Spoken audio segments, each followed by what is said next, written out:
ஒரு கோவிலுக்குள்ள போகும்போது தொட்டு தலையில வைக்கிற மாதிரியே தான் வீட்டுக்குள்ள போகும்பொழுதும் கால் செருப்பை கழட்டி விட்டுட்டு வீட்டுக்குள்ள போகும்போது இந்த வீடு எல்லா உத்தரவாதமும் உங்களுக்கு தெரியுது. உங்களோட இந்த அறையில உட்காம பக்கத்து அறையில இருக்கக்கூடிய தாய் தகப்பன் மற்றவர்கள் எல்லார்கிட்டையும் நான் இங்க வரதுக்கு முன்னால வந்திருக்கேங்கிற விஷயத்த அவங்க கிட்ட சொல்லிட்டு தான் வந்தேன். இன்னொன்னு சொன்னேன், திரும்பி போகும்போது மறுபடியும் உங்ககிட்ட சொல்லிட்டு போறேன் அப்படின்னு. அப்பா அம்மாவா இருக்கிறது இந்த வயசுல உங்களுக்கு புரியாது. எந்த பொருளையும் அனுபவிக்கிற வரைக்கும் அதனுடைய தேவை நம்ம உணர்ந்ததே கிடையாது. ஒரு இடது கைக்கு ஏதாவது ஒரு பிரச்சனை வந்து அந்த கை உங்க கூட வராது கொஞ்ச நாளைக்கு அப்படின்னு கையில ஒரு ஊஞ்சலை கட்டி கழுத்துல மாட்டி உங்களை ஒரு ஆர்த்தோபெடிக் சர்ஜன் ஒரு 10 நாளைக்கு விட்டார் அப்படின்னா ஒத்த கையால தலை சீவும் போதுதான் உங்களுக்கு எல்லாம் தெரியும். தலை சீவும் பொழுதுல இந்த ஒரு கை தான் சீப்பு பிடிச்சிட்டு இருக்கும். இது என்னமோ பெரிய காரியம் பண்ண மாதிரி இந்த கை கூட கூட வந்துட்டே இருக்கும். ஒத்த கையால பொத்தான் போடும் பொழுதுதான் ஓஹோ இந்த கை தேவைப்படுமா அப்படின்னு. ஆக ஒரு பொருள் இருக்கிற வரைக்கும் அதோட அருமை தெரியாது. அப்பா அம்மாவும் பெரும்பாலும் அப்படியேதான், மூச்சு காற்று மாதிரி தான். மூச்சு விடும் போதெல்லாம் ஆஹா மூச்சு காற்று உனக்கு மிக்க நன்றி, நான் என்ன சுவாசிக்கிறேன் சொல்ல போறோமா என்ன?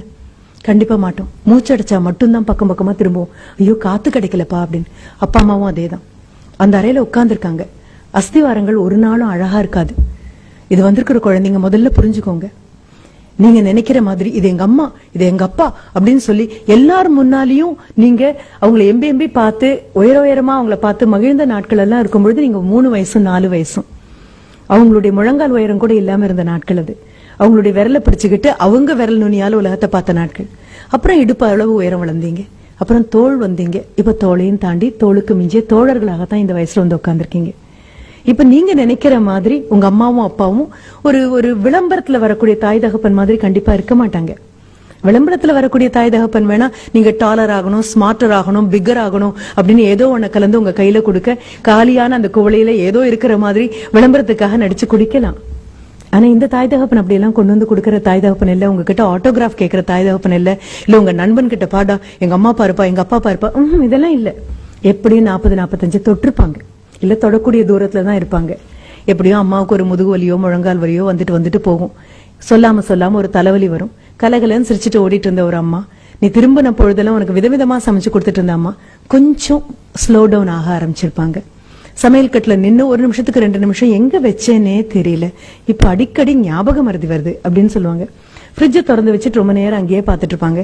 என்னம்மா அப்படின்னு. அதுதான் எனக்கும் புரியல, ஏன் ஃப்ரிட்ஜை திறந்தேன்னு எனக்கு தெரியல அப்படின்னு. அப்பா என்ன பண்ணுவாரு, சென்டர் ஸ்டாண்ட் போட்டு வண்டியை நிறுத்திட்டு இருந்த அப்பாவுடைய தலைகொள்ளாம இருந்த முடியெல்லாம் பார்த்து நீ இப்படி அண்ணாந்து பார்த்தது உண்டு. எல்லாம் கொழிஞ்சு இப்ப முன்னெத்தி எல்லாம் பின்னெத்தி வரைக்கும் போயாச்சு. ஆக அப்படிப்பட்ட அப்பா இப்ப சைட் ஸ்டாண்ட் போட்டுட்டு வராரு. அப்படியே வந்து உட்காந்து அப்பா அப்படின்னு கால் நீட்டுறாரு. அம்மா ஓடி போயிட்டோம்ல தண்ணி கொண்டு வந்து கொடுக்குறாங்க. நகர்ந்து நின்னு பாருங்க, ஒன்னும் அவசரம் இல்லை, விலகி பாருங்க. பார்க்க பரிணாம வளர்ச்சியில தாயும் தகப்பனும் முதுமையை நோக்கி எப்படி போயிட்டே இருக்காங்கன்னு பாருங்க. அப்படி உட்கார்ந்துட்டு இருக்கக்கூடிய ஒரு அப்பா அப்படின்னு சொல்லும் பொழுது அப்பாவுடைய பார்வையில் நிறைய மாற்றம் வந்தாச்சு. அம்மா அப்பாக்காக வேற மாதிரி சமைக்கிறாங்க. உங்களுக்கு ரோஸ்ட் போட்டு 4 பக்கம் நெய் ஊத்தி எண்ணெய் ஊத்தி எல்லாம் பண்ணி போதுமா முருகலா இருக்கா அப்படின்னு அந்த தோசைக்கல்ல விட்டு தோசை ஐயோ எடுத்துரு என்ன இதுக்கு மேல இருந்தா தீஞ்சு போயிருவேன் அதுவே எழுந்து வர அளவுக்கு அதை முருகலா பண்ணி கொண்டு வந்து கொடுத்து காதுல ஒரு பென்சில் மாதிரி ஒண்ணு வச்சுட்டு என்னப்பா உனக்கு வேணும் அப்படின்னு பக்தி பரவசத்தோட பார்க்கும்போது இன்னும் ஒண்ணு கூட அப்படின்னு சொல்லுவீங்க. ஆனா அப்பா கிட்ட பாத்தீங்கன்னா இந்த முருகல் தோசை எல்லாம் போய் ரொம்ப நாள் ஆச்சு. ஒரு இட்லி பாத்திரம் மூடி எடுத்து வச்சு அம்மா மூடி வச்சு இது பண்ணிருப்பாங்க. கொஞ்சம் பாருங்க, அவங்களுக்கு வயசு மட்டுமே ஆகல, அந்த வயசு தேவையில்லாத நோய்களுக்கெல்லாம் மிகப்பெரிய விண்ணப்பமாகவும் கை நீட்டி உட்கார்ந்துருக்கு. அப்புறம் தேங்காய் சட்னி இல்லையா, தக்காளி சட்னி இல்லையா அப்படியெல்லாம் கேட்க கூட உங்களுக்கு தெரியாது. ஒயிட் சட்னி இல்லையா, ரெட் சட்னி இல்லையா அப்படிலாம் கேட்கதானே தெரியும். தமிழ் அந்த அளவுக்கு பழக்கத்துல இருக்கு அப்படின்னு சொல்லி கேட்டு அம்மா ஓடி வந்து ஐயோ இன்னைக்கு இல்லப்பா சாம்பார் தானா, சரி பரவாயில்ல 2 வேணாம், ஒரு தோசை இன்னொன்னு போடுங்க. ஒன்னும் குறைய போறது இல்ல.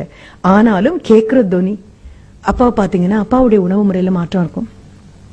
நடையில அந்த பழைய ஸ்பீடெல்லாம் ஒன்னும் இல்ல. பாக்கணும், நான் என்ன அவங்கவுங்க அம்மா அப்பாவை தானே பார்க்க சொல்றேன். இதுக்காக பக்கத்து வீட்டு குழந்தைய கூட்டிட்டு வர முடியும், வாடகை கொடுத்து இவங்களை பாத்துட்டு போ அப்படின்னு சொல்ல. உங்களுக்கே அதற்கான அவகாசமும் நேரமும் இல்ல அப்படின்னா வேற என்ன பண்றதுக்காக தான் உங்களுக்கு இப்ப நாங்க கல்வியை கொடுத்துட்டு இருக்கோம். 24 மணி நேரத்துல உருப்படியா செஞ்ச எதுவுமே இல்லை. ஆக திரும்பி பாருங்க, ஒண்ணும் இல்ல. இந்த 2 மாசமும் இத்தனை வருஷம் நீங்க ஓடி ஓடி ஓடி ஓடி படித்ததாக ஒரு கதை சொல்லிட்டு இருந்தோம் இல்லையா, கதைதான். ஆசிரியர்களான எங்களுக்கு நல்லாவே தெரியும். அது ஓடுற மாதிரி ஒரு நடிப்பு, நீங்க ஓடுற மாதிரி நடிப்பீங்க, நம்புற மாதிரி நாங்க நடிப்போம், படிக்கிற மாதிரி நடிப்பீங்க, படிச்ச மாதிரி நாங்க நம்புவோம். இதுக்கு நடுவுல ஏதோ சில மார்க். இது அத்தனையும் தாண்டி இந்த 2 மாசத்துல எத்தனை பேர் அப்பாவுக்காகப்பா நான் வண்டி பண்ணி தரேன்ப்பா, பா நான் ஏர்ன் பண்றேன்ப்பா, உட்காருங்கப்பா, இது என்னப்பா இது, தோளுக்கு மிஞ்சி வளர்ந்தாச்சு, அப்புறம் நான் பாத்துக்கிறேன்ப்பா எல்லாம். இதற்காக அடுத்த குழந்தைய வாடகை எடுக்க முடியாது. நீ சின்னதா பிறக்கிற வரைக்கும் எல்லாம் கேட்டது, மகனா மகளான்னு யாரும் கேட்கல, சார் பையனா பொண்ணா அப்படின்னு. பிறந்த உன்னை கையில எடுத்ததுக்கு அப்புறம் பையன் பொண்ணெல்லாம் கிடையாது, அந்த வார்த்தைகளே இல்ல.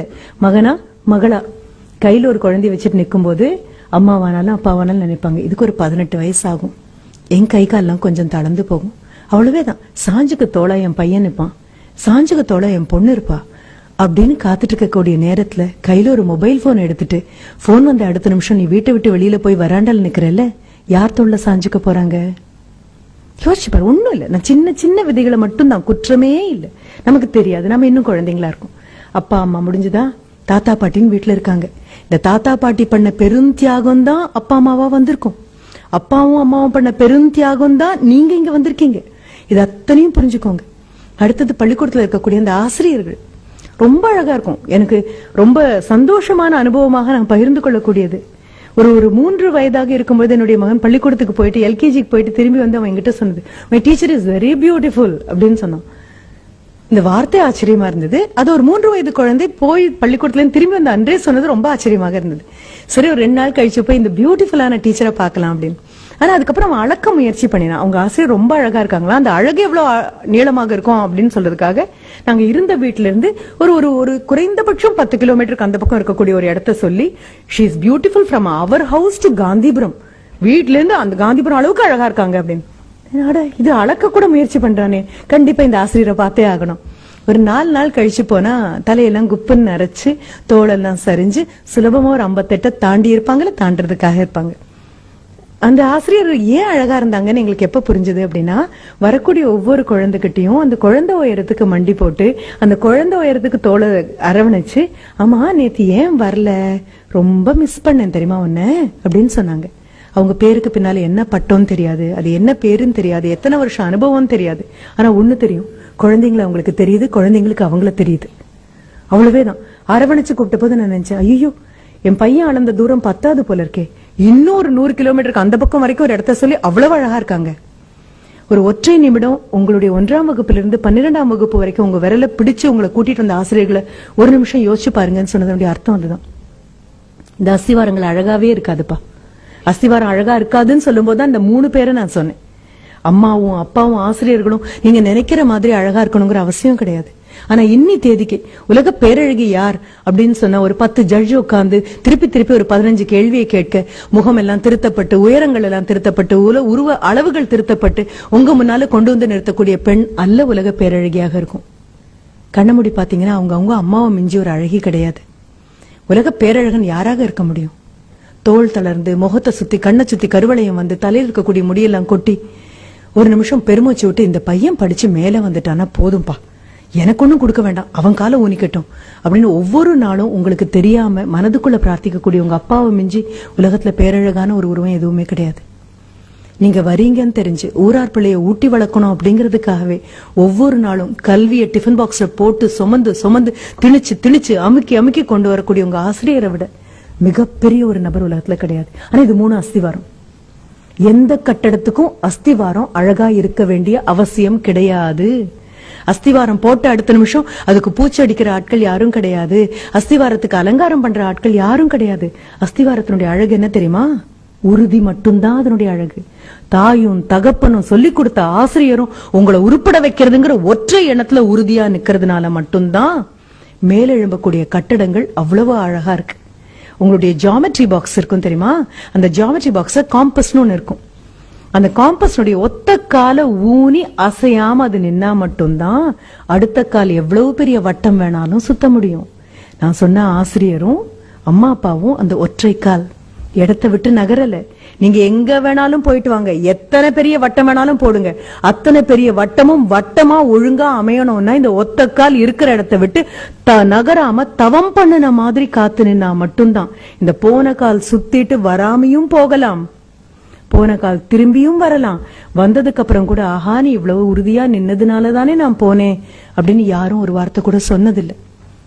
இந்த 3 பேருக்காகவும் ஒரே ஒரு தடவை மனசார கைத்தட்டிடுங்க.